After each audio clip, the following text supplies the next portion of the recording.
Swayam Prabha. Digital India. Educated India.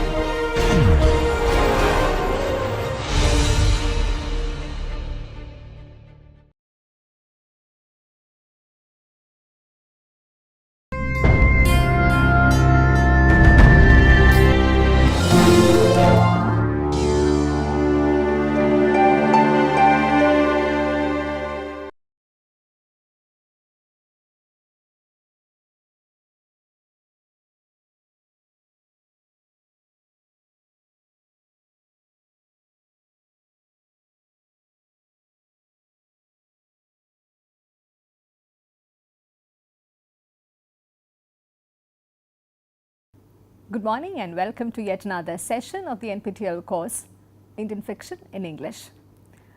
In today's session, we take a look at this brilliant novel written by Amitav Ghosh titled The Shadow Lines. This is considered as one of his best works and also as one of the representative works of this entire genre, Indian fiction in English. We begin taking a look at the background or the context in which the novel was written. This work was written in the aftermath of Sikh riots in Delhi, which was in 1984-85. So this historical understanding is very important to appreciate some of the episodes of the novel and also to understand even the title, The Shadow Lines, how arbitrary and how unreal they are when we talk about political partitions. This work quite rightfully won the IIT Academy Award in 1988, and this was yet another way in which Indian writing in English made its inroads into the general body of Indian writing, Indian literature itself. When we talk about the historical background, there are certain events of national importance which have made their inroads into this narrative, and in that sense it also requires a certain kind of an understanding of events such as Swadeshi movement or the Second World War, partition, the riots in Calcutta and Dhaka in 1964, so on and so forth. So at some level, this is a novel which also takes into account not just events which are part of a national imaginary, but also certain kinds of events which have assumed importance and significance across borders. For example, an event such as a world war or partition, which didn't affect just one region or just one nation, but all the nations which were part of, which were sharing the same border. This novel, The Shadow Lines, also has certain unique features, the first of them being an unnamed narrator. There is a narrator who is present right from the beginning till the end of the novel, and he leads us through the various time frames and the various narratives of the novel, the various plot sequences of the novel, but nevertheless we do not get to know the name of the narrator. And this is a very deliberate ploy employed by writers such as Ghosh in order to also indicate that this could be, the narrator could be just about anybody. We of course get to know about the gender of the narrator. He is a male narrator, but we also get to know certain things about his educational qualification, his background, his social background, his family background, the kind of ties that he has at his personal and professional levels. But nevertheless, we do not get to know even a little bit of an indication about his name. Though this is written in an experimental fashion in terms of the various time frames which are being brought together within the plot structure, it continues to employ the feature of realism. In that sense, it continues to be seen as a realist novel, and this is also a very unique feature, especially in the post-Rushdie period. Rushdie began experimenting with post-colonialism, postmodernism and magic realism at the same time, and it was only a natural expectation of the reviewers and readers that the post-Rushdie generation, the post-Rushdie writers would also follow suit, and they will engage with the nation through the mode of magic realism. But here we find a writer such as Amitav Ghosh defying these norms and defying these expectations and continuing to write in the age-old form of realism. It engages with the problems of memory, as you would figure out as and when you read the novel. It is mostly about recollections. So there is a certain kind of failure, there is a certain kind of limitation which is inherent in the aspects of memory. So these problems, these limitations are also part of the narrative. Interestingly, these the problems and the challenges of recalling or forgetting, they do not hamper the narrative, they do not and limit the narrative in any way. On the other hand, they enhance it in multiple ways rather than a unilinear narration. And we also find the emergence of many little histories in this process. As I indicated in the beginning, we do have a very definite and a very straightforward engagement with history throughout. There are various real historical incidents which are being referred to. And in this process, we find many little histories emerging. And these little histories, which are of personal nature, but they also have a national importance given the context in which these memories are laid out. These little histories, they also begin to challenge the meta-narratives of the empire as well as the nation. This is extremely important because there is a certain way in which the novel is set both in the contemporary as well as in a colonial past, because some of the realities related to the riots, the World War, the partition, they are interlinked with the colonial past. So the novel draws extensively from a colonial past as well as from the contemporary, which is part of the independent nation. So there are these meta-narratives of the empire and the nation which are already available, and these little histories narrated by the narrator as well as recalled through the memories of different characters in the novel, they challenge these meta-narratives. We also find temporal slippages in narration. Again, as stated earlier, they do not limit the narrative. On the other hand, they only enhance the multiple ways in which the narrative of the nation is being presented. John Mee, one of the historians and critics of Indian fiction in English, he has identified 3 major time frames in the novel, as and when you begin to read the novel, which you would find that is shifting between different time frames. It will be useful to have these 3 basic frameworks in mind. Every incident which is part of the novel, every plot which is part of the novel falls into one of these 3 time frames. The first one is the warriors when Tridham and Ila are with the Prices in London. The reference is to the Second World War. And the second time frame is the early 1960s, and it lasts almost until Tridham's death. And this is also the phase when we get to know extensively about the narrator's childhood, which forms a major part of the understanding of the novel. And the third part, the third time frame, is the 1980s when the narrator is a student in London, and this is where we also reach the resolution, if you may call it, which is part of the novel. And these 3 time frames are not presented in any particular order, and definitely not a chronological order. On the other hand, we find that it keeps shifting from one time scheme to the other, and also from one location to the other. So it definitely requires a close reading to identify these major time frames and also put in the particular plots and particular episodes within these 3 time frames. And the novel also has 2 parts which are titled Going Away and Coming Home. The first half is Going Away and the second half is Coming Home. And throughout this narrative, we begin to realize that most of the characters in this work of fiction, they're either going away from home or they're coming home, which is to Calcutta or to Dhaka. And there is this enigma of non-belonging which dominates the entire narrative, and it is part of the characteristic of most of the characters as well. And some of the critics have also felt that perhaps this going away an indication of escaping from home, going away from home, and coming home is in a way coming back to reality. And there is this constant tussle between what is real and what is imagined. Just as Rushdie began to challenge the ideas of the imagined history and the ideas of the real history, we find this same trope being used in rather different ways in Khosh as well. And there are certain episodes where we almost find it difficult to differentiate between the real incident and the imagined incident, the real person and the imagined person which is there in the narrator's mind. The narrator's memory and his lived experiences, they play a very significant part in even determining whether certain characters and certain kinds of emotions are going away or coming home. The novel itself offers a certain kind of an intervention to while talking about the ideas of going away and coming home. In the novel in page 169, we find this short excerpt which I would like to read out to you. In our family, we don't know whether we are coming or going. It's all my grandmother's fault. But of course, the fault wasn't hers at all. It lay in the language. Every language assumes a centrality, a fixed and settled point to go away and to come back to. What my grandmother was looking for was a word for a journey which was not a coming or a going at all. A journey that was a search for precisely that fixed point which permits the proper use of verbs of movement.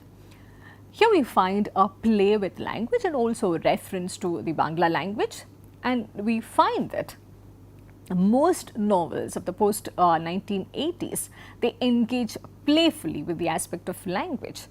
And here Ghosh is also driving home the idea that even language does not have a fixed meaning. Forget about the playfulness of mind and memory, even the language which we take for granted on a day-to-day basis, even the language which we assume have got fixed signifieds and signifiers, even they do not have any fixed meanings. And this is how Ghosh tries to engage with the playful idea of language, to engage with the playful idea of going away and coming home. Even till the end, when the narrator, he is away from home. Temporarily he is away from home, but in a certain way he has also come home. And this is the ambiguity which the novel engages with throughout, leaving us in this difficult position as to decide whether the characters have come home or whether they are still been away. So introducing here, I try to introduce the major characters to you, and there's also the relation between them which is being illustrated over here. So I'll give a brief description of each of the characters and then show this illustration to you again so that it will make more sense to you. I, however, strongly also encourage that you should have a first-hand reading of the novel to be able to appreciate what this illustration is all about. Just a summary will not work. You need to engage with the novel in order to figure out how these lives are intertwined together and how they inhabit different time frames and different temporal spaces and still remain connected to each other, primarily through the idea of memory. So these are the characters. Tama is a major character, and it is almost possible to say that the shadow lines is her story. When we meet her, she's quite old, but we get to know that she's educated, she belongs to the middle class, she is one of those who is aspiring for a better life and also encourages and wishes the same for everyone in her family. She has got a brief stint with the revolution. She had to leave Dhaka when she was very young. She was widowed at 32 and she had a hard life. But nevertheless, she continued to lead her life as a school teacher and later as a headmistress, and we find that she could successfully raise her children and also establish herself in the society. And she comes across as being this hard-working, time-conscious person who continues to remain the same till the end of her life, and according to her, time is like a toothbrush. If you do not use it, it will begin to stink, it will rot away. So that is the idea of time that she has, which is in stark contrast with Tridib, who seems to be whiling away his time according to grandmother. And Tama is also a fiercely independent woman, though she has got radical ideas about what freedom is and what independence is, because though she is the kind of woman who appreciates and who holds her ground for a woman leading an independent life, she is unable to appreciate the kind of life that Ila leads. In fact, her grandmother at some point even ends up calling Ila as a whore.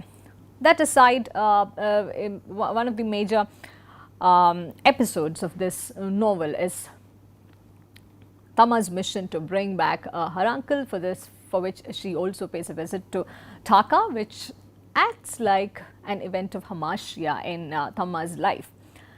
And in the course of the novel itself, we also find Tama dying. And there is Maya Devi, who is Tama's sister, and she's also married to Sahib. And we also find a certain kind of a family friendship between Maya Devi's father-in-law and Tresorson, which is the family is also referred to as the Prices. The other significant character is the narrator. We get to know from the narrative that he was born in 1952, and he is introduced as a collector and a filterer of stories, and he also has an intimate knowledge of the colonizers' world because he engages with history, with the maps, with the atlases, with the stories of the past, and of course he engages actively with the stories which are narrated to him by Tridib when he was a child. He also prefers and privileges an imaginary past rather than living in the real, and this is something that he also inherited from the older people that he interacted with, such as Tridib and grandmother, and also with Ila, who is his peer and also someone towards him he develops a sort of an infatuation at a later point. And this narrator, who remains unnamed, he also has this uncanny ability to trace the events of the past, though he has not witnessed any. So we find him recreating many events and incidents of the past of which he was never a part of.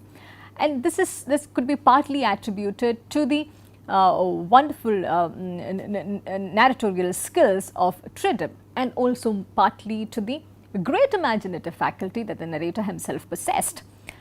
He is so fascinated with the atlases and maps that it also becomes an important image in the novel, and I also encourage you to take a look at Mukherjee's essay Maps and Mirrors, where she looks at the maps and mirrors as coordinates of meaning in the shadow lines. Tridib is another significant character whom we meet mostly, almost throughout, through the eyes of the narrator. Narrator encounters him when he was a child, and he has such a fascination for Tridib, who is an uncle to him, and he continues to remain fascinated with Tridib and his lives and his stories till the end. Tridib dies in the course of the novel, and the resolution of the novel is also related to how the narrator comes to terms with the context and some of the context of Tridib's death. Tridib is Maya Devi's son, and he is an archaeologist. He leads his life as a bohemian. He had spent his childhood in England. We get to know that he was in love with May, and he is also the one who teaches the narrator that places do not exist and they have to be invented. That is another fresh perspective that this novel brings to us, and this we find being presented in stark contrast when we look at narrator's life and Ila's life. Narrator has not visited most of the places, but all those places exist for him because he had invented them in his imagination. On the contrary, Ila is someone who had a life in which she had to travel extensively because her father used to get posted in different parts of the world. But nevertheless, her imaginative faculty and her capacity to engage with places was so limited that she lived a life which looked almost as if she had never travelled at all. There is May Price, with whom Tridib had a relation, and we also find that the narrator becomes involved with her towards the end, which also leads to the resolution of the novel in certain ways. And Ila is another fierce woman character in this novel who is part of almost all the characters in direct or indirect ways. She is a granddaughter of Maya Devi, and she is also a cosmopolitan person, and she is a daughter of an Indian diplomat named Jatin. She has a very different kind of a migrant experience, and the narrator often feels about her that although she has lived in many places, she had never travelled at all. So the many shifts from one place to the other had not really affected her experience or her migrant experience in any way. And it's possible to say that she is one of those who is caught in this third space, and she can be seen as a hybrid subject. And what makes her very different is also the fact that she leaves India to be free, because she says explicitly that she wants to be free of India. And there is this incident, if you recall from the novel, happens at the Grand Hotel, where she has this traumatic explosion, and she says that this is precisely why she wanted to leave India, because she wanted to be free of India. And here I also wanted to take a very quick look at the idea of freedom as it is presented by characters such as Ila and grandmother, because both of them are very strong female characters, but they have very different ideas about freedom, and they do not really come together at any point. Ila on the one hand wants to be free of India, its people, its customs, traditions, restrictions, regulations, hierarchies and bondings, which she feels is very restrictive to her and will not allow her, especially as a woman, to be free. Grandmother, on the other hand, though she has lived a fiercely independent life, she feels that the idea of freedom that Ila has is very skewed. And according to the grandmother, Tama, freedom is something that one has to earn, it's like a right. So I read to you from page 77, 78 of the novel Shadow Lines, where grandmother has this extensive discussion with the narrator about what she thinks is freedom and how she maintains that Ila does not have the right to live in any other country other than the one in which she was born. Ila has no right to live there. There is England. It took those people a long time to build that country, hundreds of years, years and years of war and bloodshed. Everyone who has lived there has earned their right to be there with blood, with their brother's blood and their father's blood and their son's blood. They know they are a nation because they have drawn their borders with blood. So this is very interesting because grandmother seems to have such a violent kind of conception about how borders are drawn, and blood in certain ways is not a negative thing for her, but it is a reinforcing, a positive reinforcement for laying one's claim to a land and also accessing the kind of freedom that each land offers to its people. The idea of childhood emerges as a significant theme throughout, because when we meet the narrator, we meet him as a very young child and we begin to see the world, we begin to see the characters through the eyes of this narrator who is still a young child. And the narrator also has a different way of looking at the world because he looks at the world through Tridib's eyes. In his own words, Tridib had given me worlds to travel in and he had given me eyes to see them with. And we do find this being a kind of a limitation in certain aspects, but it also, as noted earlier, it enhances the narrative possibility of this work of fiction in multiple ways. And we also find that the narrator is being strangely possessive of Tridib, his memory, his life in a way that only a child can be. Even after he's grown up, there's a way in which he continues to feel that he has the sole right to Tridib's world and Tridib's memory and Tridib's life. There is this instance where he admits, I was jealous, achingly jealous, as only as a child can be, because it had always been my unique privilege to understand Tridib. And that day at the Victoria Memorial, I know I had lost that privilege. Somehow, May had stolen it from me. I leave it to you to go read the novel and understand what happened at the Victoria Memorial. It was a very significant incident in the novel. And that is one instance where the narrator also realizes that he shares something very incredible with May Price. And there are also certain fears which are being instilled in the narrator's mind, and when he, such as Tridib's narration about the circumcision rites of some desert tribes, and there is a castration fear which is introduced into the narrator as a child, and we find it getting reflected in some of his interactions with Ila as well.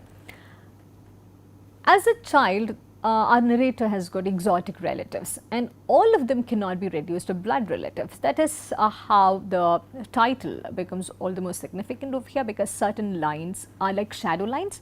They are very arbitrary and it's difficult to say whether they are real or unreal. And as a child, when the narrator compares himself with Ila or Nick, he feels very inferior, and in certain ways we find that some of those complexes stay with him for a long time. This is particularly evident in the instance where Ila talks to the narrator about her boyfriend back in England, who is Nick, and though the narrator had never met Nick, there is a way in which Nick becomes a very strong presence in his life throughout his adolescent years. And in his own words, after that day, Nick Price, whom I had never seen and would, as far as I know, never see, became a spectral presence beside me in my looking glass, growing with me, but always bigger and better, and in some way more desirable. I did not know what, except it was so in Ila's eyes and therefore true. An interesting feature here is that, just like the narrator began to see the world through Tridib's eyes, there are many other places and many other people that the narrator begins to meet through Ila's eyes as well. So though this entire novel is narrated from a single person's point of view, which is the narrator who remains unnamed, we also get to see the world through the other's eyes, because that is how the narrator had always been seeing the world and had always been approaching the people and places around him. And finally, even when we approach the instance where Tridib's death is being talked about and there's a certain resolution which needs to be brought in for that particular event, we find that there is a very strong reason for bringing in childhood as a theme, because only when we try to see Tridib and the life that he lived through the eyes of the narrator who's a child, the entire sequence of events seem to make sense.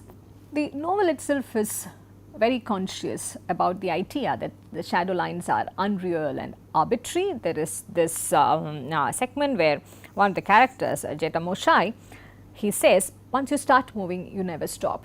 It's all very well, you're going away now. But suppose when you get there, they decide to draw another line somewhere. What will you do then? Where will you move to? No one will have you anywhere.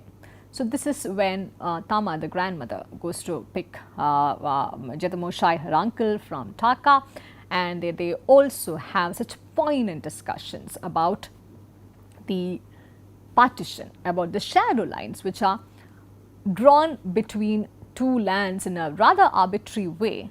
There could be political reasons, but personally it makes no sense to two common people who are separated due to certain political turbulences which they could never understand and they fail to understand even at a later point.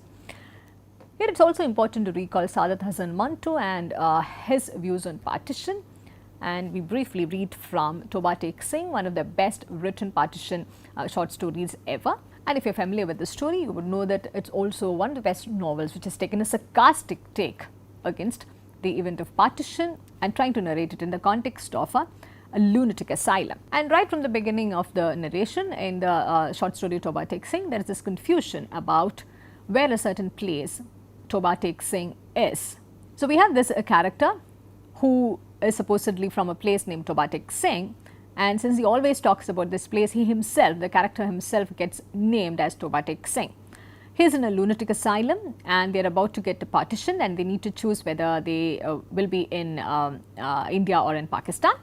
And I read this excerpt to you. Now he began asking where Toba Tek Singh was to go, but nobody seemed to go where it was. Those who tried to explain themselves got bogged down in another enigma. Sialkot, which used to be in India, now was in Pakistan. At this rate, it seemed as if Lahore, which was now in Pakistan, would slide over to India. Perhaps the whole of India might become Pakistan? It was also so confusing. And who could say if both India and Pakistan might not entirely disappear from the face of the earth one day? This story, written in 1955, it also reflects similar kinds of disturbances and articulations about the entire arbitrariness with which certain lines are drawn across borders. There are also certain interesting episodes throughout this novel. We will not go into the details of those. There is a failure of the narrator's meaning-making exercises, especially towards the end when he tries to make sense of the riot. He accesses the newspaper reports, which he also finds are being tampered with, are flawed. The events that he recalled from his memory and the newspaper reports do not seem to match with each other.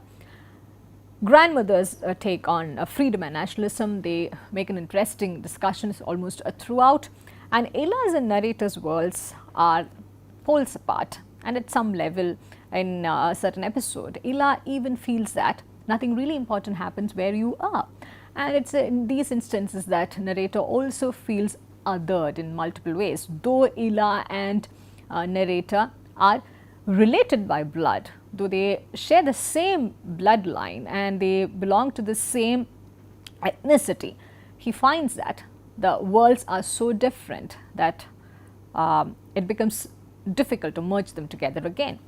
And narrator's encounters with May also begin to shape up the novel in multiple ways and give a sense of resolution to it, as we have mentioned before.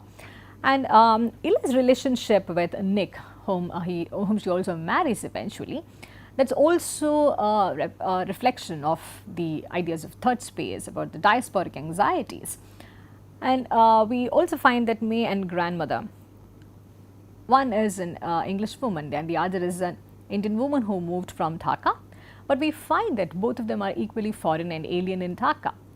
So there are these very interesting things that the novel pursues, and it would be very interesting for us also to engage with certain discussions around these aspects. As we begin to wrap up, I would also like to draw your attention to the fact that there is a short novel by Joseph Conrad published in 1917, which is titled The Shadow Line, and some of the critics feel that the novel Shadow Lines, it could be seen in the context of Conrad's work as well. Conrad talks about an invisible line that divides youth from maturity, and he also talks about the crossing over and the opposition between the Orient and Europe. If you are aware of the context in which Joseph Conrad was writing, you would also understand what he means when he talks about the Orient and also about the Europe in the context of colonization. As we wrap up this lecture, I leave you with this very brilliant review by Meenakshi Mukherjee. She wrote this essay, The Anxiety of Indianness, where she argued that most Indian writers writing in English, they have an anxiety to present Indianness to the Western audience. And towards the end of this essay, she comments and she rather very succinctly puts it that Amitav Ghosh's Shadow Lines is one novel which does not betray any kind of this anxiety, which is more than evident in most of the other works. To read her own words, Amitav Ghosh, The Shadow Lines, is the one novel written in the 1980s that will survive all the rest that appear in the boom decade. The novel betrays no anxiety because it attempts to prove nothing and interrogates rather than defines the concept of a totalizing India. And this is a befitting tribute to this novel, The Shadow Lines. And this also continues to be one of those very few novels which is accepted by one and all, and it continues to remain the favorite of critics and readers all over, especially in the context of Indian fiction in English. What we have done today is to give a brief outline and also a background and context to the reading of The Shadow Lines. We do have 2 student presentations coming up where they will talk about certain specific aspects about the novel and also engage in detail with certain select instances from the novel. Before that, I again encourage you to take a look at the novel, read it in original so that you would also appreciate the many discussions that we have as part of this. I thank you for listening, and I look forward to seeing you in the next session.